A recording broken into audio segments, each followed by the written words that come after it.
Entendre avec tes yeux, c'est le titre du 7e ouvrage d'Isabelle Souchet, auteure vendéenne. Un récit au cœur de la vie de famille, de sa vie de famille, bouleversée par la surdité de sa petite Rachel, diagnostiquée à l'âge de 18 mois.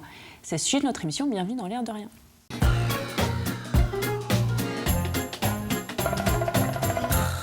Bonjour Gilbert. Bonjour. Bon, l'été s'est bien passé? Très bien. Bon, pleine forme. On fait une rentrée avec vous. Ce sera le sujet de votre chronique tout à l'heure. C'est la rentrée pour tout le monde. C'est la rentrée pour l'air de rien. C'est la rentrée littéraire. C'est la rentrée scolaire. Surtout la rentrée scolaire. Surtout la rentrée scolaire, voilà. Bon.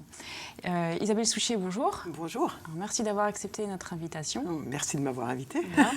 Alors Gilbert, vous connaissez un petit peu Isabelle Souchet parce que vous n'êtes pas à votre premier livre. C'est vrai, ouais. J'ai dit 7 ouvrages. Oui, c'est le 7e, celui-ci. Ouais. Alors on vous a connu, on vous connaît pour avoir écrit plusieurs ouvrages de vos récits de voyage. C'est vrai, c'est les plus populaires, enfin c'est là où il y en a le plus aussi. Donc il y a eu Vendée-Compostelle. Oui, le chemin de Compostelle. Après, je suis allée en Inde du Sud. J'ai écrit au fil des jours en Inde du Sud. Après, il y a eu les pays de l'Est aussi. En Bulgarie, en Macédoine. Ça, c'est mes 4 expériences où je suis partie toute seule. Mais là, avec ce livre, Entendre avec tes yeux, vous restez à la maison. Ah oui, vraiment. Ouais. C'est une histoire, c'est un récit personnel. Vous racontez, c'est une aventure particulière qui a démarré en février 83. Oui. Qu'est-ce qui s'est passé en février 83 ? Eh bien, en février 83, j'ai ma fille qui est un matin, ce matin de février, et je la trouve brûlante, sans bruit. Donc elle a 1 an et demi. Molle. Elle a 1 an et demi, juste 1 an et demi. Et je me suis dit, enfin, je sentais bien qu'elle était très malade. Comme c'était un samedi, samedi, j'ai pris le médecin de garde. Enfin, j'ai consulté le médecin de garde pour elle, qui m'a dit, c'est une bricole. Un enfant qui a de la fièvre, voilà, on s'affole pas, c'est pas grave. Sauf que le dimanche, je n'étais pas rassurée. La fièvre est tombée un peu, mais elle était toujours à vomir, mais vraiment, vraiment malade. Elle ne pleurait même pas et gémissait. C'était ce qui vous inquiétait, c'est qu'elle était vraiment molle et qu'elle c'était très impressionnant. Et puis, j'ai revu le médecin le lundi, je l'ai revu plusieurs jours. Après, on détecte des otites. Après, il y a eu plusieurs épisodes. Ah ouais, vraiment, tout un enchaînement et jusqu'au moment où le médecin de famille était parti en vacances quand elle était malade. Et quand il est revenu, je suis allée le voir et là il m'a dit non, il faut chercher autre chose, parce qu'elle pleurait à chaque fois que je lui mettais des couches. Elle avait mal aux hanches aussi. Et donc elle a été hospitalisée et puis là c'était d'un côté une sécurité parce qu'elle était prise en main par des médecins, et puis d'un autre, elle était toute seule à l'hôpital parce que ma présence a été refusée à l'époque. Donc il y a eu à la fois la peur de ne pas savoir pourquoi votre enfant souffrait, un univers médical qui parfois même, parce qu'il y a eu des mots durs des médecins, vous accusez de ne pas savoir soigner votre enfant. Exactement. Et puis il y a le diagnostic. Là aussi qui est brutal. Oui, mais le diagnostic, comme il est arrivé après, quand ma fille était hospitalisée, j'ai demandé à ce qu'on fasse des examens parce que pour moi, elle n'entendait plus. Voilà, parce qu'on vous dit, oui, il y a effectivement un problème au niveau de la hanche, il y a une inflammation des hanches. Ça, tout le reste était vrai. Mais je pense que... pour moi, elle n'entendait plus et j'en étais convaincue, même depuis le premier jour, ce matin-là où je lui parlais, ce premier matin avec sa grosse fièvre. Elle ne répondait pas, aucune sollicitation, rien. Et pour moi, elle me disait, mais il y a un truc, elle n'entend pas, elle ne m'entend plus. Elle ne vous entendait plus ou J'étais convaincue qu'elle ne m'entendait plus. Et ça a duré tout le temps, après, même quand... Et avant, vous aviez l'impression qu'elle réagissait Avant, elle entendait très bien. La veille au soir, elle dansait... Comme une enfant de 18 mois, au lieu d'aller se coucher, elle dansait au son de la musique. Non, elle entendait très bien, elle jazzait, elle parlait comme les enfants de 18 mois, elle racontait elle appelait et tout. Et là, d'un seul coup, il n'y a eu plus rien. Et au bout de combien de temps, un médecin a dit il y a un vrai problème, elle entend Eh bien, c'est quand mon médecin de famille a fait un courrier, je crois que c'est même lui qui a pris rendez-vous au CHU, à Nantes, auprès de l'ORL, et qu'il a... moi, j'y allais en me disant, à la limite, je veux savoir, c'est pas à la limite, je veux savoir, elle entend ou elle n'entend pas, c'était ça, mais j'étais pratiquement certaine qu'on allait me dire, elle n'entend plus. Mais j'espérais bien que ça allait revenir, malgré tout. Mais je savais. C'était au bout de 4 mois, ça devait être au mois de mai. 4 mois après le... Oui, après ce février-là. Et là, effectivement, c'est un coup de semonce parce que d'un seul coup, non seulement j'ai la certitude qu'elle n'entend pas et qu'on reconnaît au moins ce que je ressens en tant que maman, que ma fille ne répond pas, quoi. Et elle ne répondait pas ni à moi, ni à personne autour de nous. Et là, par contre, c'était tous les mots qui ne sont pas forcément des mots savants, mais que je ne connaissais pas, ou sans les avoir utilisés, orthophonie, audioprothèse, prothèse, rééducation, choix de communication, et... Voilà, parce qu'à la fin de la consultation, elle dit, va falloir mettre des choses en place, ça, et tout à fait. C'était l'annonce. Et puis en fait, après, quand elle a vu à quel point, puis je ne dois pas être la première, elle savait bien la réaction, mais il fallait les dire, les choses. Et là, après, elle a pris un moment, on a parlé, elle a expliqué, m'a donné des adresses, des conseils. Elle a été tout à fait pédagogue et psychologue dans la suite, quoi. Alors, mais on laissait entendre quand même que c'était quelque chose d'irrémédiable. Ah oui, il fallait des prothèses. C'était sûr que là, c'était abîmé, on ne pouvait rien faire et que c'était son nerf auditif qui était atteint. Donc là, et elle dit probablement qu'elle a fait une méningite. En fait, c'était ça, la fièvre et puis l'état. Dit, mais ça, ce sera difficile d'en être sûr. Mais elle m'a dit, si vous voulez une certitude, vous lui faites faire une ponction lombaire. Et je ne voyais pas l'intérêt après tout ce qu'elle avait vécu, toute petite. Moi, je me suis dit, je lui dirai, quand elle sera adulte, elle fera ou elle ne fera pas. Parce que la période de l'hospitalisation, ça a créé un vrai traumatisme chez elle vis-à-vis des médecins des blouses blanches. Ah oui, et puis elle a beau me dire maintenant que non, les blouses blanches, ça ne la dérange pas. Je sais bien que sa tension, elle fait... C'est bon. Alors, une particularité, une chose importante de cet ouvrage, c'est qu'il a été écrit à partir des notes que vous avez prises au jour le jour, presque. Oui, c'était carrément au jour le jour. Donc il y a une trentaine d'années. Oui, une bonne trentaine d'années. Et pourquoi, en fait, je notais pour m'encourager, parce que je me rendais compte qu'il y avait des fois des choses qui allaient mieux. Et elle reprenait à faire un son, par exemple. Puis après, pendant une semaine, il n'y avait rien. Donc je me disais, j'ai rêvé, elle ne va pas y arriver. Alors, je sais pas, moi, l'idée m'est venue, j'ai acheté les petits carnets bleus là, qu'on a pour prendre des notes, et puis chaque jour, je notais, elle a dit ça, elle dit plus, elle a redit, et non, c'est plus comme ça, c'est autrement. Et ça a peut-être été utile aussi pour les médecins, finalement Eux, ils n'ont jamais... Si, ils ont dû le savoir, certains médecins, mais... Non, c'était vraiment pour moi. Et de temps en temps, je me disais, allez, je remonte les pages. Et puis, si. Mais j'avais oublié que ça, elle ne le disait pas, qu'elle le faisait pas. Et sans savoir au départ que ça allait être un parcours long. Non, absolument pas. Mais j'en ai fait 3 carnets comme ça, quand même. Et c'était en abrégé. C'était, c'était bien dense, quand même, comme écriture. Alors, qu'est-ce qui fait qu'en 2016... Ces notes deviennent un ouvrage, donc deviennent quelque chose de public, sortent du cercle familial ou même de votre propre besoin. Alors en fait, ces carnets, quand ma fille a été grande, et je pense que je lui ai donné, même avant que maintenant elle a 2 enfants, je crois même que je lui ai donné avant qu'elle ait des enfants, en lui disant, écoute, c'est ton histoire, je te les donne, moi maintenant, ça ne me concerne plus, au sens où, sauf si tu veux si tu as des questions ou n'importe. Et puis, elle avait commencé à remettre en phrases comme ça. Et au bout d'un moment, elle me dit, mais il n'y a pas longtemps, il y a 1 an, elle me dit, mais maman, c'est imbuvable tes carnets, là, je ne comprends rien, c'est écrit, il n'y a que la moitié des mots, tu écris mal.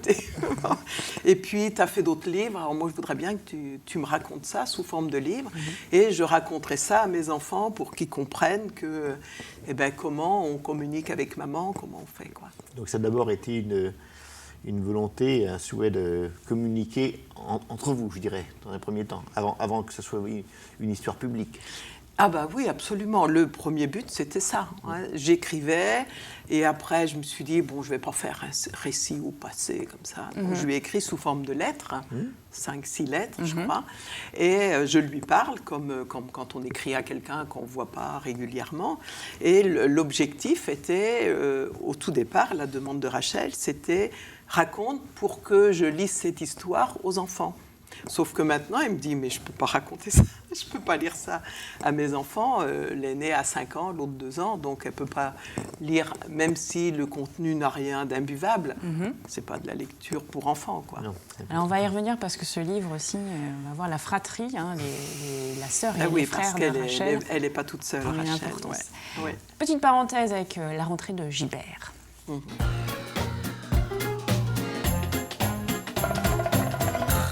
Est-ce que c'est un bon moment, la rentrée, finalement, Gilbert ?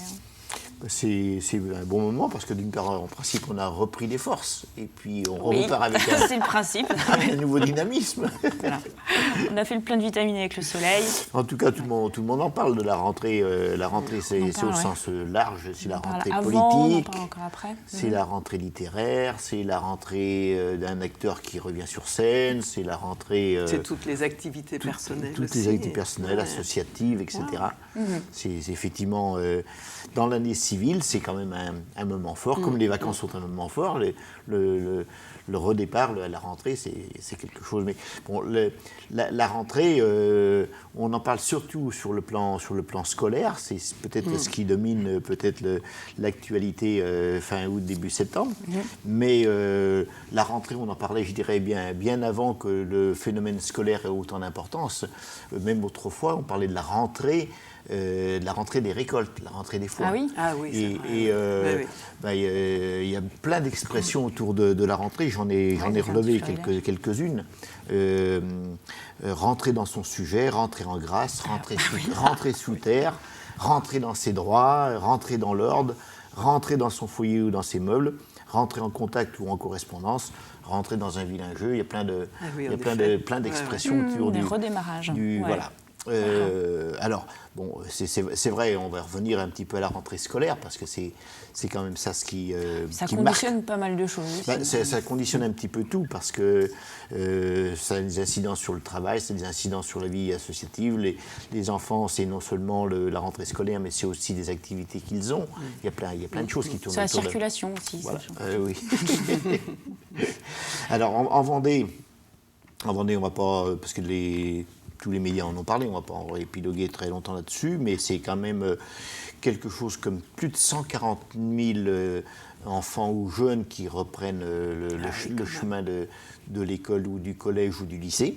C'est quand même pas rien, sans compter donc, ceux qui sont concernés par au-delà du bac.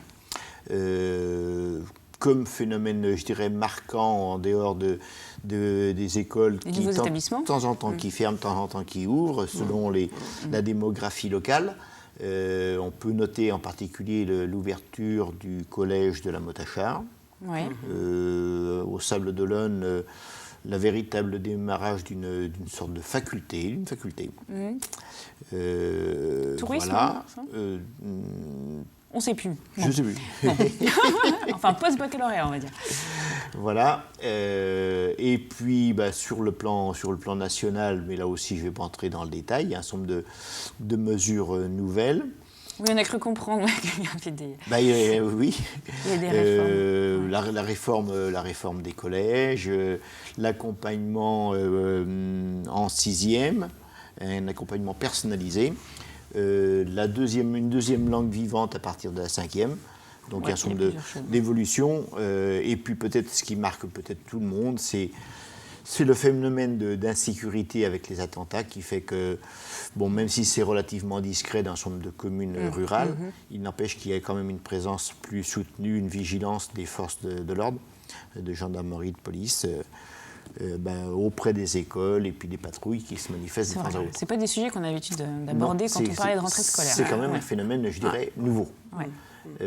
Voilà. Vous vouliez parler de quelques mots qui... je veux profiter un petit peu de cette rentrée scolaire parce que j'ai relevé un certain nombre d'expressions propres à l'éducation nationale ou au monde scolaire qui me font un petit peu sourire.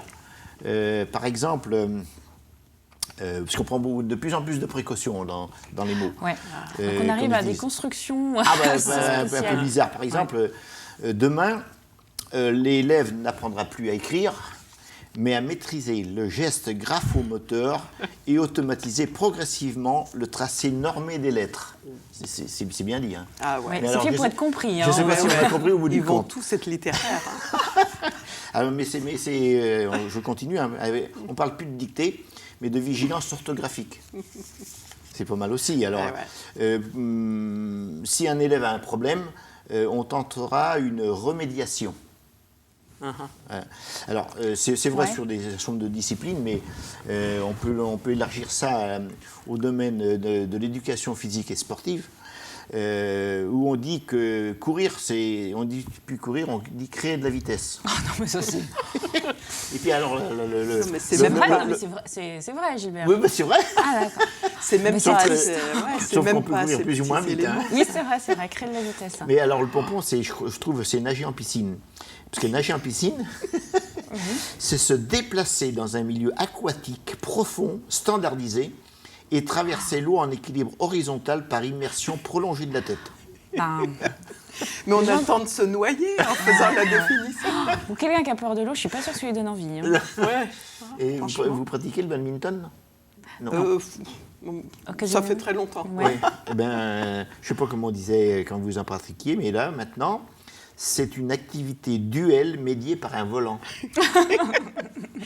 Mais un volant de voiture. Mais c'est chouette, bon, alors, ça. on pourrait continuer. Ouais, ça, c'est plus poétique. Il y en a eu plein. Une maîtresse, au cours d'une réunion, qui a dit que les enfants allaient apprendre à manier l'outil scripteur au lieu de tenir un crayon. Oui, mais ils ne sont pas partis avant d'avoir écouté la fin de la définition. Bon. Alors, votre livre, pour ça, il est beaucoup plus limpide, je pense. J'espère un tout petit peu. Non, alors, pour en terminer, je serais tenté de dire une expression d'Albert Jacquard qui est plus sérieuse, qui fait la distinction entre apprendre et comprendre. C'est important. Et il dit textuellement, « Il est facile d'apprendre, et cela est le plus souvent nécessaire pour prendre des décisions quotidiennes. Mais s'en satisfaire, c'est accepter de se nourrir de miettes qui tombent de la table du banquet. » Et la deuxième expression, comprendre. Comprendre permet de réellement goûter au plat et de se réjouir de saveurs nouvelles. Donc, il y a quand même une dimension différente. Ah oui, ça c'est vrai. Alors, bien, merci Gilbert. Oui, est-ce qu'on Gilbert, on dit stop. Est-ce qu'on peut terminer sur une note Non, on n'a plus le droit. En coulisses, voilà, quand on se démaquillera, vous aurez le temps. Parce que Isabelle, quand même, on l'a invitée pour qu'elle parle. Bien sûr, c'est plus important, oui. Non, c'est pas plus le sujet. Et puis, pour revenir à entendre avec tes yeux, donc, qui reprend vos notes sur cette histoire de Rachel, donc, qui avait eu un peu plus de 18 mois quand elle a été diagnostiquée sourde. Donc, elle a à l'époque 3 frères, une sœur. Après, il y a eu un petit garçon qui est né après. Elle a 2 frères à l'époque. 2 frères. Et une sœur. Elle est la 4e. La 4e, et vous aurez un 5e enfant après. Oui. Vous leur avez demandé vous avez partagé vos notes, de votre écrit avec eux, et ça vient ponctuer certains passages du livre. Alors, ça s'est fait. Ils n'avaient pas lu. Je leur ai dit, en secret de Rachel d'ailleurs, et je leur ai envoyé un mail et je leur ai dit, Rachel me demande de raconter son histoire à l'aide des petits carnets que j'écrivais. Est-ce que vous voulez dire quelque chose? Qu'est-ce que vous avez ressenti? Et c'est tout. Donc, eux, ils ont communiqué entre eux après, et c'est venu comme ça. Mais ils n'avaient pas le contenu du livre. Alors, ce qui est étonnant, c'est que certains disent on n'avait pas compris tout ça, ou même j'ai jamais considéré ma sœur comme une personne handicapée. Oui, alors il y a aussi le sentiment, finalement, on t'a pas assez accompagné, on a ce sentiment qu'on est passé un petit peu à côté de certaines choses. Ouais, je vais dire c'est normal parce que maintenant ils sont adultes, ils ont des enfants ou s'ils n'ont pas d'enfants, ils ont dépassé et ils m'ont énormément aidé, beaucoup plus que ce qu'ils prétendent, mais je souhaitais aussi qu'ils restent dans leur vie d'enfant. Oui. Et automatiquement, je me rendais compte, jamais je leur ai dit, vous faites attention, quand vous parlez à Rachel, il faut être à sa hauteur. Comme elle était petite, vous mettez accroupi quand vous lui parlez, qu'elle vous voit parler, qu'elle prenne l'habitude que les lèvres ont un sens et qu'il ne suffit pas d'entendre, il faut comprendre ce qu'on entend. Parce qu'autrement, moi je peux entendre le chinois, mais on peut me dire va à droite et je m'en irai à gauche, j'y comprends rien. Alors des fois, ils s'amusent avec ça. D'ailleurs, il dit on faisait semblant d'articuler des choses, mais en fait, on disait rien. Donc ils nous ont pris aussi un côté ludique finalement. Ils ont joué avec elle et c'était d'instinct. Et c'est ça que je trouvais vraiment bien de leur part. Ça restait naturel. Et ils étaient là très très souvent. Et moi, dans ce cas-là, ça me permettait d'une part de ne pas garder ce rôle d'éducatrice ou de... Il jouait, et en fait, on a joué presque toujours. À chaque fois, on devait répéter, parce que nous, notre mémoire, un mot, on l'entend sans s'en rendre compte, et on finit par l'enregistrer. Mais elle, il fallait absolument s'attarder, quand c'était dessus, dessous. Alors, combien de fois on a mis le couvert peut-être pas en chantant, parce que chanter pour elle, c'était pas facile, mais c'est toujours pas facile. Mais en jouant, on mettait la cuillère. Non, c'est pas à gauche, là c'est à droite, et vice-versa. Et tous les gestes doivent porter un sens. Tout devait avoir du sens, mais il fallait rester sous la forme du jeu quand même, quoi. Je me permets de poser je dirais presque deux questions en même temps. Qu'est-ce que vous a apporté, vous, personnellement, cette épreuve ? Oui. Et deuxièmement, ce que s'est apporté également la production de ce livre. De sortir du livre. 30 ans après. Ouais, à moi, je dirais que c'est avec du recul, parce que sur le moment, je ne me suis pas posé la question, qu'est-ce que ça va m'apporter, hein. Ça m'a forcé à oser affirmer et à la défendre. Parce qu'après, j'ai été engagée associativement et il fallait rencontrer des gens qui avaient une culture que je n'avais pas, entre autres des médecins, et défendre la position des parents. Parce que tout enfant, il est en majorité du temps avec sa famille et il est éduqué en famille. C'est pas parce qu'elle voyait l'orthophoniste pendant 1 heure ou 2 heures qu'elle allait à l'école. C'est un travail complémentaire, mais n'empêche que la vie en famille, c'est bien les parents qui sont... Donc, souvent, les médecins vous disent, beaucoup de choses vont passer par vous et c'est important. Et j'ai eu la chance d'avoir des spécialistes qui m'ont bien entourée et bien encadrée, parce qu'il y avait aussi ceux qui disaient, nous, on est les professionnels, vous affirmez ça, mais nous, on sait bien, on a appris que non, c'est pas comme ça, quoi. Et... Alors, la sortie de l'ouvrage, ça a eu... La sortie de l'ouvrage a fait que ses frères et sœurs ont découvert beaucoup de choses qu'en fait, ils avaient oubliées, parce que dans le quotidien, ils étaient là. C'est certainement vrai aussi que j'ai un peu aseptisé pour eux mes inquiétudes, parce qu'ils n'avaient pas apporté ça. L'important, c'est qu'ils gardent leur spontanéité tous ensemble et qu'ils s'entraident comme ils avaient l'habitude de faire avant ce souci-là. Mais les 2 plus jeunes, Rachel et 4e, l'enfant d'avant et l'enfant d'après, ont toujours vécu avec Rachel comme elle est maintenant. Et certains disent, c'est maintenant, en tant qu'adulte, qu'on découvre tes difficultés, quoi.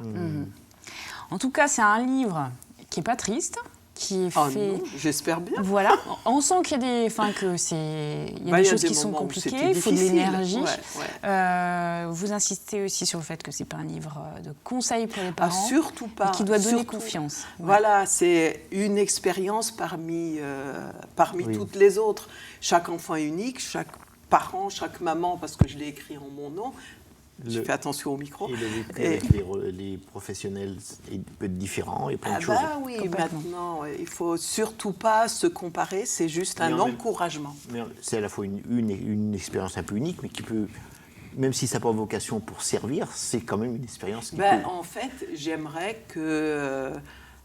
maintenant, sortie du cocon familial, si ça peut donner confiance, complètement, ce serait super. Je pense que ça peut donner confiance, effectivement. Oui, parce que le handicap, c'est pas facile à assumer quand même. C'est pas facile, mais on peut dire, et la pour surdité, terminer, encore que Rachel, elle est maman et qu'elle a fait des études universitaires. Voilà. Et certainement que la cellule familiale a été une vraie force. Donc ça s'appelle « Entendre avec tes yeux ».